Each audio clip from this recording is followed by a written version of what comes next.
जय हिंद दोस्तों, स्वागत है आप सभी का मिस्टर एकेडमी जबलपुर में। हिंदी की श्रृंखला के अंतर्गत दोस्तों हम संधि का अध्ययन कर रहे थे और आपको यहाँ पर बता दें संधि है क्या। तो संधि वास्तव में दो समीपवर्ती वर्णों के मेल से जो विकार या परिवर्तन उत्पन्न होता है उसे हम संधि कहते हैं। अब बात आती है कि संधि के प्रकार कितने हैं। तो संधि के मुख्य तौर पर तीन प्रकार हैं, स्वर संधि, व्यंजन संधि और विसर्ग संधि। यहाँ पर महत्वपूर्ण है दोस्तों, हमने इसके पहले कुछ वीडियोस के माध्यम से संधि के स्वर संधि एवं व्यंजन संधि को प्रॉपर तरीके से समझाया हुआ है। वहाँ पर आप विधिवत तौर पर समझ सकते हैं। यदि आपने उन वीडियो को नहीं देखा हुआ है तो डिस्क्रिप्शन में उसकी लिंक दी हुई है, आप उसके माध्यम से उस वीडियो तक पहुँच सकते हैं। अब ये बात आती है कि इस वीडियो में हम क्या करने वाले हैं। तो यहाँ पर दोस्तों हम विसर्ग संधि का अध्ययन करने जा रहे हैं। तो चलिए ठीक है, बिना समय गवाए हम इसे प्रारंभ करते हैं।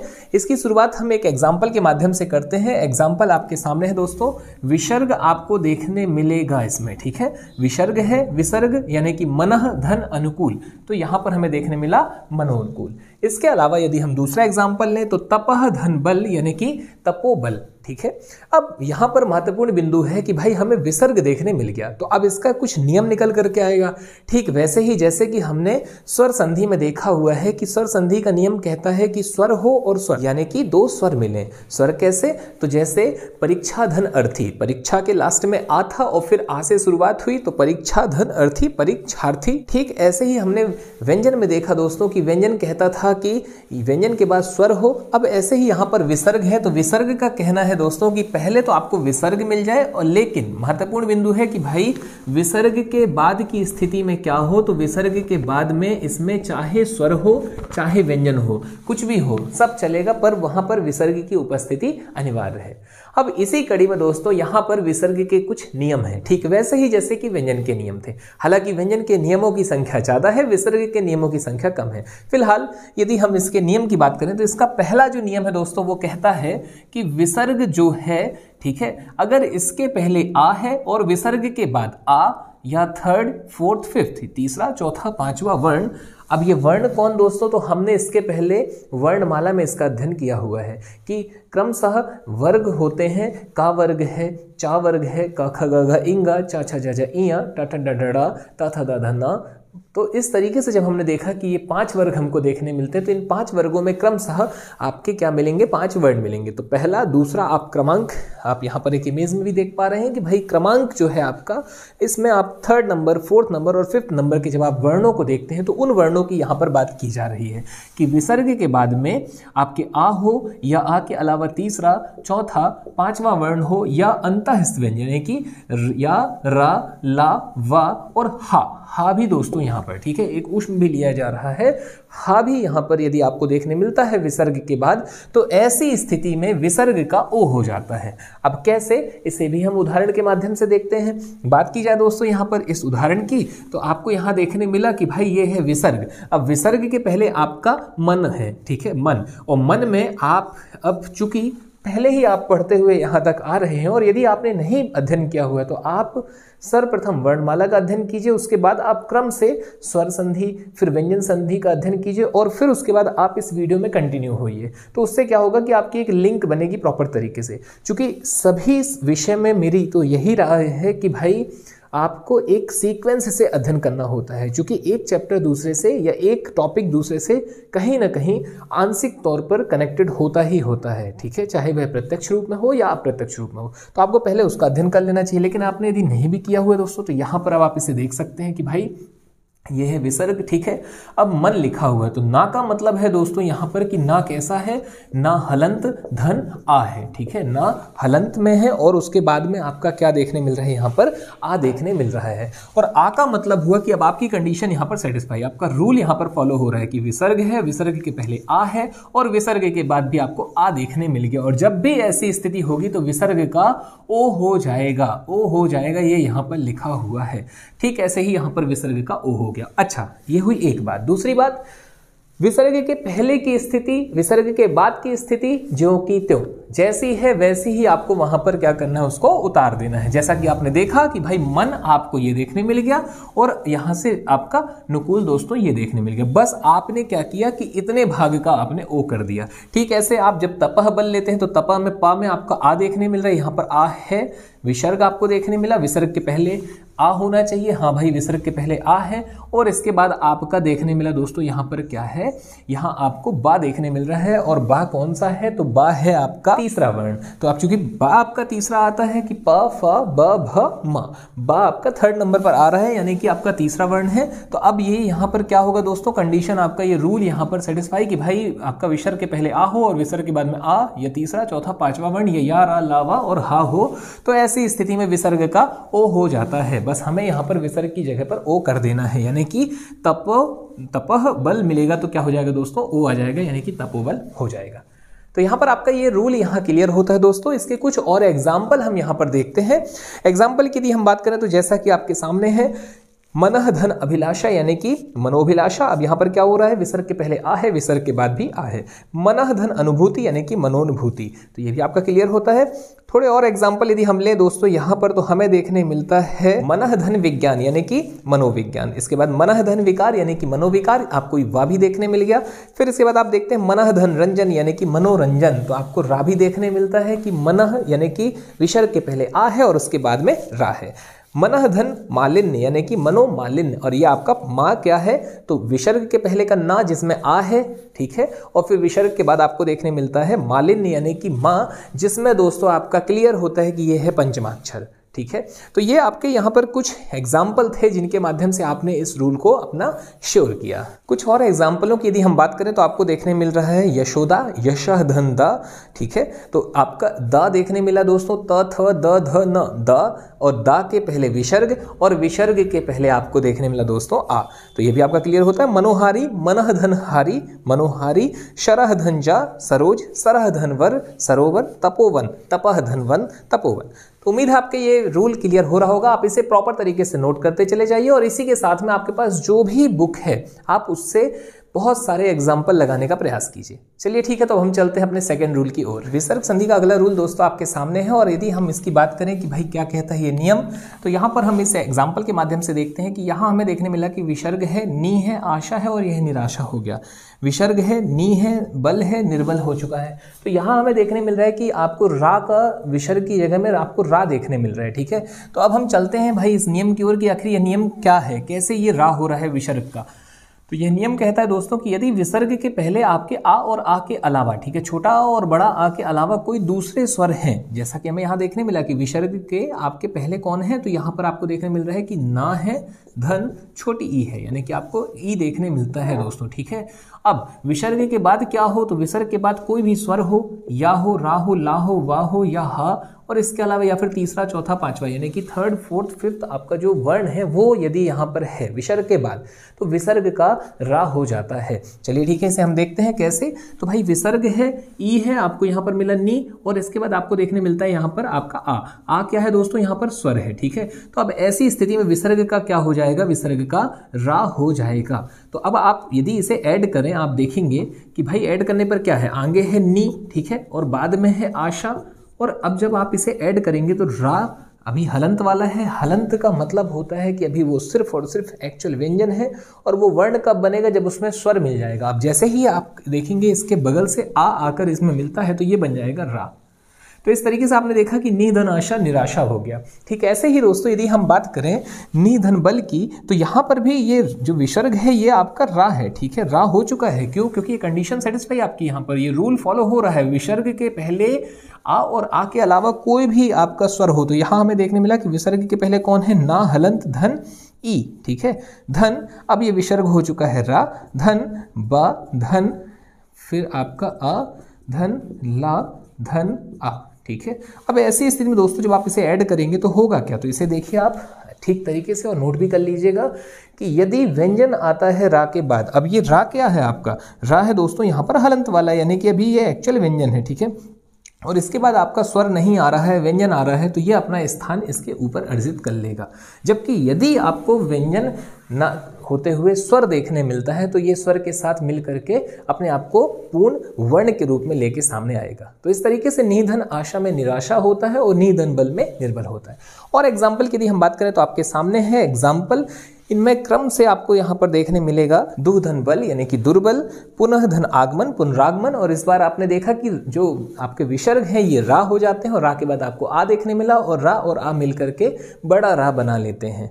फिर इसके बाद आपने यहाँ पर देखा आशीर्वाद, आशीह धनवाद यानी कि आशीर्वाद। और फिर इसके बाद दोस्तों दुह धन गुण यानी कि दुर्गुण, आयुधन वेद यानी कि आयुर्वेद। ठीक इसी तरीके से दुह धन आशा यानी दुराशा और निह धन मम यानी कि निर्मम। तो यहाँ पर आपका ये नियम क्लियर होता है। बात की जाए दोस्तों अब अगले नियम की, तो नियम यहाँ पर क्या कहता है इसे हम एग्जाम्पल के थ्रू देखते हैं। एग्जाम्पल की यदि हम बात करें तो निह धन चिंत बराबर निश्चिंत। ठीक है, निह धन चिंत बराबर निश्चिंत हो रहा है, यानी कि आपको यहाँ पर देखने मिल रहा है दोस्तों कि आपका विसर्ग के स्थान पर आपको शा देखने मिल रहा है। ठीक है, ये आपका सा यहाँ पर देखने मिल रहा है, सा शक्कर वाला। अब बात ये आती है कि ये कैसे आ रहा है, तो चलिए ठीक है, इसके लिए हम नियम की ओर चलें। और नियम कहता है कि भाई यदि जब कभी विसर्ग है और विसर्ग के पहले कोई स्वर है, कोई भी स्वर हो, और विसर्ग के बाद आपको च, छ या शा देखने मिलता है, तो विसर्ग का आधा शा आपका हो जाता है। आधा सा का मतलब सा हलंत वाला यहाँ पर आपको देखने मिलेगा। और विसर्ग के पहले कोई भी स्वर हो, कोई दिक्कत नहीं है। ठीक है, तो हमने यहाँ पर देखा कि भाई विसर्ग के पहले आपका छोटी ई है यानी कि एक स्वर है, और इसके बाद आपको यहाँ पर देखने मिलता है दोस्तों की चा है, तो यहाँ पर क्या हो जाएगा कि भाई विसर्ग का सा हो जाएगा, और वैसा ही हमें यहाँ पर देखने मिलता है। बात की जाए इसके कुछ और एग्जाम्पल की, तो एग्जाम्पल आपके सामने है, जैसे कि अंतः धन चेतना यानी कि अंतः चेतना, इसके अलावा कह धनचित यानी कि कश्चित, अह धनचार्य यानी कि आश्चर्य। ठीक है, अह धनचर्य यानी कि आश्चर्य, तपह धनचर्या यानी कि तपश्चर्या, निह धन चिंत यानी निश्चिंत, निह धन छल यानी निश्चल, दु धन शासन यानी दुशासन, और इसके अलावा दु धन चरित यानी कि दुश्चरित। तो उम्मीद है आपका ये क्लियर हो रहा होगा कि जैसे ही आपको यहाँ पर च, छ, सा देखने मिल जाए दोस्तों, तो आपको क्या करना है, विसर्ग का सा कर देना है, शा शक्कर वाला, और वो भी हलंत के साथ। अब बात की जाए दोस्तों इसके अगले नियम की, तो यहाँ पर हमें देखने मिलता है कि भाई नि धन तेज है और हो चुका है निस्तेज। तो इस बार हमें देखने मिला दोस्तों यहाँ पर जो सा है वो है अब आपका सरौते वाला, जबकि इसके पहले सा था शक्कर वाला। तो बात की जाए यहाँ पर दोस्तों कौन सा नियम है, तो नियम यहाँ पर है कि यदि विसर्ग के पहले स्वर है और उसके बाद ता, था या शा देखने मिलता है, तो इस सा का सा हो जाता है हलंत वाला, यानी कि सा। अब कैसे दोस्तों, तो इसमें आपको देखने मिला निह धन तेज। ठीक है, विसर्ग है, विसर्ग के पहले कोई एक स्वर है, छोटी ई है, और इसके बाद आपका ता देखने मिल गया दोस्तों, तो ये हो चुका है आपका निस्तेज। अब आपके दिमाग में प्रश्न यह उठ रहा होगा कि भाई इतने सारे नियम हम कैसे याद रखें, तो आप तनाव मत लीजिए, आप इसे आगे चलने दीजिए। अभी आपको यहाँ पर एक ट्रिक बताई जाएगी जिसके माध्यम से आपको ये व्यवस्थित तौर पर आपके दिमाग में सेट हो जाएगा। बात की जाए दोस्तों इसके अन्य एग्जाम्पल की और उदाहरणों की, तो उदाहरण आपके सामने है। दुधन साहस यानी कि दुस्साहस, नमः धनते यानी कि नमस्ते, दुधंतर यानी कि दुस्तर, और निधन संतान यानी कि निसंतान। इसके अलावा निधन सहाय यानी कि निस्सहाय, और निधनतार यानी कि निस्तार। तो यहाँ पर आपने देखा कि इनमें एक्चुअल में हो क्या रहा है, तो आपका विसर्ग है और विसर्ग के पहले दोस्तों यहाँ पर आपको क्या देखने मिला, तो आपके कोई भी स्वर है और उसके बाद की स्थिति में जो महत्वपूर्ण बिंदु है वो है आपके त, थ, शा। तो यहाँ आपका क्या हो जाएगा, आपको सा सरौते वाला हलंत वाला आपको यहाँ पर देखने मिलेगा। और ये कौन सी स्थिति है, ये है विसर्ग का परिवर्तन होना। तो उम्मीद आपका ये क्लियर हो रहा होगा कि एक जगह पर आपका विसर्ग जो है सा शक्कर में कन्वर्ट हो रहा है और एक जगह पर विसर्ग आपका सा सरौते वाले में परिवर्तित हो जाता है। ये विसर्ग ही है दोस्तों आपका जो क्या हो चुका है, आधा शा का रूप धारण कर लेता है। और अब हम बात करते हैं दोस्तों अपने अगले नियम की, तो आपके सामने है, इसे भी हम एग्जाम्पल से देखने स्टार्ट करते हैं। नि धन कपट निष्कपट। इस बार आपने देखा कि सा आपका षटकोण वाला आ चुका है, जबकि पहली बार में आपका सा शक्कर वाला था, फिर शा सरौते वाला हुआ, और अब आपका सा षटकोण वाला आपको देखने मिलता है। तो इसकी भी कुछ कहानी इस हिसाब से है कि भाई विसर्ग के पहले आपका कोई भी स्वर हो और विसर्ग के बाद में क, ख, ट, ठ, प या फा में से कोई भी आपको यहाँ पर वर्ण देखने मिलता है, आपको तुरंत ही यहाँ पर इसे समझ जाना है कि भाई विसर्ग के स्थान पर अब आपका क्या होने वाला है। अब आपका विसर्ग के स्थान पर यहाँ सा षटकोण वाला होने वाला है।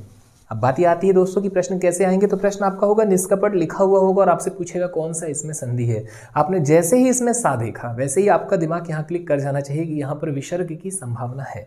ठीक ऐसे ही नमस्ते या निस्तेज में जब आप देखते हैं शा, तब भी आपका क्लियर होता है, और निश्चिंत में भी जब आप ये सा देखते हैं तो आपका यहाँ पर क्लियर होता है कि यहाँ पर कहीं ना कहीं विसर्ग की गुंजाइश है। अब बात आती है इसके कुछ और एग्जाम्पल और इसे याद रखने के तरीके। जिस ट्रिक की अभी हमने बात की, तो चलिए ठीक है, हम पहले इसके कुछ एग्जाम्पल देखते हैं। एग्जाम्पल में आपके सामने है दुह धन कर्म यानी कि दुष्कर्म, निह धन काम यानी कि निष्काम, दुह धन कर यानी कि दुष्कर और निह धन प्रभ यानी कि निष्प्रभ, निधन फल निष्फल। तो ये आपके सारे एग्जाम्पल हैं। और अब सबसे महत्वपूर्ण बिंदु कि भाई हम इसे याद कैसे रखें। बहुत सारी चीज़ें यहाँ पर हो रही हैं, तो इसमें सबसे इंपॉर्टेंट है दोस्तों, सबसे पहले तो आप ये देखिए कि भाई क्या आपके ये सब क्लियर है या नहीं है। आपके ये सा जो है अंतर आपको इसमें क्लियर है या नहीं। एक सा आपका ये रहा, एक सा है दोस्तों आपका सरौते वाला और एक सा है आपका षटकोण वाला। ठीक है, तो आप सबसे पहले तो इसमें इनके उच्चारण स्थल को क्लियर कीजिए। आप जब शक्कर बोलते हैं, जैसे ही आप शक्कर बोलेंगे, आप बोलकर देखें शक्कर, तो सा ये वाला है शक्कर। ठीक है, शक्कर। तो शक्कर जैसे ही आपने बोला दोस्तों, आपका सा कहाँ जा रहा है, आपकी जीभ कहाँ जा रही है, आपकी जीभ जा रही है तालू में, सा शक्कर, तो तालू, तालू वाले भाग में। और जैसे ही आप सरौता बोलेंगे सरौता, तो सरौता में आपकी जीभ जाकर के दंत में टकरा रही है। ठीक है, यानी कि ये कौन सा हो गया दोस्तों आपका, ये हो गया दंत वाला। ठीक है, आप इसे नोट कर लीजिएगा, ये बहुत महत्वपूर्ण टॉपिक है कि भाई जैसे ही आपने सा सरौते वाला बोला तो आपका ये जा रहा है दंत में। ठीक है, सा आपने शक्कर बोला तो ये आपका जा रहा है दोस्तों तालू में। और आपने जैसे ही सा षटकोण, षटकोण बोलकर आप देखेंगे षटकोण, तो सा आपका चला जाता है मूर्धा में। ठीक है, मूर्धा वाले भाग को जाकर ये टच करता है। अब इसके लिए आपको आवश्यकता है आपकी वर्णमाला की। आपको पता हो कि वर्णमाला में कौन सा वर्ग कहाँ से निकलता है, कौन सा वर्ग कंठ से है, कौन सा कहाँ से है। ठीक है, तो फिलहाल हम इस ट्रिक की ओर चलते हैं। इस ट्रिक में आपको देखने मिलेगा कि सबसे पहले है का, ख, ग, घ, इंगा, फिर उसके बाद च, छ, ज, झ, इया, फिर उसके बाद टा, ठ, ड, ढ, ढ, ता, थ, द, ध, न, और उसके बाद पा, फ, फिर उसके बाद ब, भ, जो भी है XYZ वहाँ तक आपको देखने मिलता है। तो हमें फिलहाल यहाँ पर दो दो वर्ण उठाने हैं क्योंकि हमारी ट्रिक यहीं से निकल करके आ रही है। ठीक है, फिर इसके बाद हमने देखा दोस्तों कि जो का है, चूंकि हमें पता है कि भाई ये कंठ वाला स्थल था। ठीक है, फिर कंठ के बाद हमने देखा दोस्तों कि जब आप उच्चारण करते हैं चा छा का, तो ये आपका जाता है तालू में। फिर तालू के बाद आपको देखने मिलता है दोस्तों टा ठा आपका जाता है मूर्धा में। और फिर इसके बाद आपको देखने मिलता है ता था, ये आपका जाता है दंत में। और फिर इसके बाद दोस्तों पा फा, ये आपका जाता है ओष्ठ में। ठीक है, अब इंपॉर्टेंट बिंदु जो है दोस्तों उसे आप यहाँ पर देखिए। सा आपका तालू वाला है, आप तालू वाले में देखेंगे इसकी ट्रिक आपके सामने है। ट्रिक में क्या था, च, छ और सा, और ये किस में कन्वर्ट हो जाएगा दोस्तों, ये सा आपका चला जाएगा आधे सा में। आप यहाँ देख सकते हैं च, छ, सा, और इसका कन्वर्ट जो होता है दोस्तों, जो परिवर्तन हो रहा है वो हो रहा है सा में। ठीक, ऐसे आप कैसे पहचानेंगे कि भाई च, छ चूंकि कहाँ के हैं, तालू वाले हैं, तो इसमें कौन सा सा होगा, तालू वाला सा होगा। ठीक, ऐसे ही सा सरौते वाला दंत वाला है। ठीक है, इसका आप उच्चारण जब करते हैं तो दंत से करते हैं, तो भाई दंत वाले वर्णों को यहाँ से उठा लीजिए। दंत वाले व्यंजन आपके आ चुके हैं, त, थ और अब सा, और ये किस में परिवर्तित हो जाएगा, आपके आधे सा में। फिर इसके बाद बात आती है दोस्तों, अब जो बचता है वो किसका है, अब जो भी बचा है वो आपका चला जाएगा सा षटकोण में, यानी कि ये वाले पूरे भाग अब आपके जाएंगे सा षटकोण में। कौन कौन से, का, खा, टा, ठा, पा और फा। तो यहां पर दोस्तों आपका क्लियर हो रहा है कि भाई क, ख, ट, ठ, प और फा। उम्मीद है आपको ये ट्रिक प्रॉपर तरीके से समझ में आ रही होगी। आप इसे नोट करते चले जाइए, समझते चले जाइए, सारे नियमों को लिखना इंपॉर्टेंट है। दो एग्जाम्पल देखिए और उसके बाद आप ढेरों एग्जाम्पल पर वर्क कीजिए, आपके सारे कॉन्सेप्ट यहाँ पर क्लियर हो जाएंगे। अगला नियम दोस्तों आपके सामने है, और यदि हम इसकी बात करें तो वास्तव में इसमें विसर्ग का लोप हो रहा होता है, यानी कि कुछ ऐसे नियम भी हैं जहां पर हमें देखने मिलेगा कि विसर्ग का लोप हो जाएगा। कैसे, तो इसे हम देखते हैं दोस्तों। सबसे पहले तो हमें देखने मिल रहा है कि भाई एक एग्जाम्पल है निह धन रोग, और इसका हो जाता है नी रोग। ठीक है, नी धन रोग, नी रोग। तो यहाँ पर हमें जो देखने मिल रहा है दोस्तों वो ये है कि भाई पहले तो आप देखेंगे कि विसर्ग के बाद में यहाँ पर आप सबसे पहले देखेंगे कि छोटा नी था और अब यहाँ पर हो चुका है बड़ा नी। तो हम इसे देखते हैं कि ये कैसे हुआ। तो यहाँ पर है दोस्तों विसर्ग का एक नियम कि विसर्ग के पहले यदि आ और आ के अलावा, ठीक है, छोटा आ और बड़ा आ के अलावा कोई दूसरा स्वर है और इसके बाद में जैसे ही आपको रा देखने मिलता है तो यहाँ पर विसर्ग का लोप हो जाएगा और विसर्ग के पहले का या पूर्व का ह्रस्व स्वर दीर्घ स्वर में परिवर्तित हो जाएगा। ह्रस्व स्वर यानी कि छोटा जो स्वर है आपका, जैसे छोटी ई है तो वो बड़ी ई में बदल जाएगा। तो यहाँ पर हमें ये नियम जरूर फॉलो करना होगा। और इसमें हमने यही देखा कि भाई विसर्ग के पहले क्या है, नी है, और इसके बाद में आपको रा देखने मिल गया और ये जो छोटी ई थी दोस्तों अब ये बड़ी ई हो गई, यानी कि छोटी नी बड़ी नी हो चुकी है और बात का रोग आपका लिखा हुआ है। विसर्ग का क्या हो चुका है, विसर्ग का लोप हो चुका है। अब इसके और एग्जाम्पल की यदि हम बात करें दोस्तों तो जैसे निधन रज, नीरज, निधन रस, नीरस और निधन रव, यानी कि कि नीरव। तो ये आपके ये एग्जाम्पल भी यहाँ पर क्लियर होते हैं और इन एग्जाम्पल के माध्यम से ये रूल यहाँ पर आपका पूरे कॉन्सेप्ट के साथ क्लियर होता है। अब बात की जाए दोस्तों अपने इसके अगले रूल की, तो अगला जो नियम है वो ये है कि भाई अतः लिखा है, एव लिखा है और जब आपने इसमें ऐड किया तो अतएव लिख गया, ठीक है। तो अब ये कैसे हो गया आपका, इसमें जोड़ने में अतएव कैसे हुआ? तो यहाँ पर ये नियम कहता है कि भाई विसर्ग के पहले यदि आ है, ठीक है, और विसर्ग के बाद कोई भी भिन्न स्वर आपको देखने मिलता है तो विसर्ग का लोप हो जाएगा और बाकी सब कुछ ज्यों का त्यों आपको देखने मिलेगा। ठीक ऐसा ही यहाँ पर होता है कि भाई विसर्ग के पहले क्या है, अत लिखा हुआ है, अतः, ठीक है, तो ता में आपका छोटा आपको देखने मिल गया, ठीक है, और इसके बाद आपका कोई भी भिन्न स्वर तो ए आपको देखने मिल रहा है, तो दोनों मिलकर के क्या हो गए, अतएव, और विसर्ग का यहाँ पर लोप हो चुका है। और एग्जाम्पल के लिए हम बात करें दोस्तों तो जैसे कि पयः धन ओदन और पय ओदन हो गया आपका, ठीक है, यशः धन इच्छा तो यश इच्छा हो चुका है, तपः धन उत्तम यानी कि तप उत्तम हो चुका है। उम्मीद है दोस्तों आपका ये लोप वाला जो रूल है वो आपका क्लियर हो रहा होगा। अगला नियम दोस्तों आपके सामने है और यहाँ पर यह नियम हम इस एग्जाम्पल के माध्यम से देखते हैं। एग्जाम्पल कह रहा है कि भाई प्रातः धन काल यानी कि प्रातः काल, तो यहाँ पर ये नियम क्या कहता है हम इसे भी देख लेते हैं। ये नियम कह रहा है दोस्तों कि जब भी कभी ऐसी स्थिति हो कि विसर्ग हो और विसर्ग के पहले आ हो और इसके बाद में क ख प या फा हमें देखने मिले, जैसा कि यहाँ है आपको देखने मिला ता है, ता में आ है दोस्तों, विसर्ग के पहले आपको आ देखने मिल गया, ठीक है, कंडीशन सेटिस्फाई, और इसके बाद में आपको का देखने मिल गया काल, तो ये क्या हो गया आपका प्रातः काल। यानी ऐसी स्थिति में आपका विसर्ग जो है वो अपरिवर्तित रहेगा, उसमें कोई भी परिवर्तन नहीं होगा, एज इट इज उसे जोड़ दिया जाएगा। तो मेरा व्यक्तिगत तौर पर मानना है कि जब कभी ऐसी स्थिति हो कि दो आपके वर्णों का मेल हो रहा है लेकिन विकार उत्पन्न नहीं हो रहा है, दो समीपस्थ वर्णों के मिलने से किसी भी प्रकार का कोई विकार उत्पन्न नहीं हो रहा है, तो आखिर वहां पर संधि होगी कैसे? हालांकि चूंकि पुस्तकें कहती हैं, आयोग कहता है कि संधि है, बोर्ड जो भी चेक कर रहे हैं इन प्रश्नों के उत्तर को वो कहते हैं संधि, इस कारण से हम भी इसे स्वीकार करें और इसका उत्तर हम यही लगा करके आए कि हाँ इसमें संधि है। पर वास्तव में मेरा व्यक्तिगत मत है कि यहाँ पर संधि तो नहीं है, ठीक है। क्यों? क्योंकि संधि का नियम कहता है कि दो वर्णों के मेल से जो विकार उत्पन्न होगा वो संधि है। फिलहाल यदि हम बात करें कि इसके कुछ और एग्जाम्पल कैसे हमें देखने मिलने वाले हैं, तो एग्जाम्पल आपके सामने है, जैसे अंतःधन करण, और ऐसी स्थिति में है दोस्तों अंतःकरण। अब यह क्यों है? क्योंकि आपको विसर्ग के पहले ता मिला, ता में आ है और साथ ही विसर्ग के बाद में आपको का मिल गया, तो अंतःकरण हो गया। ठीक ऐसे ही पयः धन पान, तो आपको यहाँ पर पा देखने मिल गया, पया धन पान का क्या हो गया दोस्तों, पयः पान। अधः धन पतन, तो अधः पतन। मनः धन कामना, तो मनः कामना। तो ये सारे आपके यहाँ पर जो नियम है वो यहाँ पर कंडीशन सेटिस्फाई होती है। अब आगे यदि हम बात करें दोस्तों तो यहाँ हमें देखने मिलते हैं एक और बिंदु, पुनः और अंतः में विसर्ग का रा हो जाता है, जैसे पुनः धन मुद्रण तो पुनर्मुद्रण, पुनः धन जन्म तो पुनर्जन्म, अंतः धन अग्नि तो अंतरअग्नि। तो उम्मीद है आपके ये कॉन्सेप्ट क्लियर हो रहे होंगे और यहाँ पर आपका नियम कंप्लीट होता है। और इसके बाद दोस्तों यदि हम बात करें अपने अगले नियम की, तो यहाँ पर वास्तव में जो आपके सा और सा है, यानी कि सा शक्कर वाला, सा सरौते वाला और सा षटकोण वाला, इसमें द्वित्व हो जाता है। यानी कि जब भी कभी ऐसी स्थिति हो कि यदि विसर्ग का मेल सा और सा से हो, तो इस ऐसे वर्ण की स्थिति में विसर्ग के स्थान पर वही हलंत वर्ण आ जाएगा, वही वर्ण आपका होगा और आपका हलंत के साथ देखने मिलेगा, जिसे हम द्वित्व भी कह सकते हैं। एग्जाम्पल आपके सामने है, प्रातः धन स्मरण यानी कि प्रातः स्मरण या प्रातः स्मरण, पुरः धन सर यानी कि पुरस्सर या पुरःसर, दुधन शासन यानी कि दुशासन, और इसके बाद है दुधन साहस यानी कि दुस्साहस। तो यहाँ पर दोस्तों आपके विसर्ग, संधि और इससे संबंधित जितने भी नियम है वो कंप्लीट होते हैं। अब इसके बाद हम बात करते हैं कि कुछ अन्य जो हमारे एग्जाम्पल हैं, जैसे संयोग या संधि वाले की कुछ ऐसी स्थितियां होंगी जहां पर संधि होगी, कहीं पर संधि नहीं होगी, संयोग होगा। तो ऐसे जितने भी डाउट वाले क्वेश्चन है उसके लिए दोस्तों हम जल्द ही एक और पार्ट लेकर के आ रहे हैं और यहाँ आपका विसर्ग भी कंप्लीट होता है,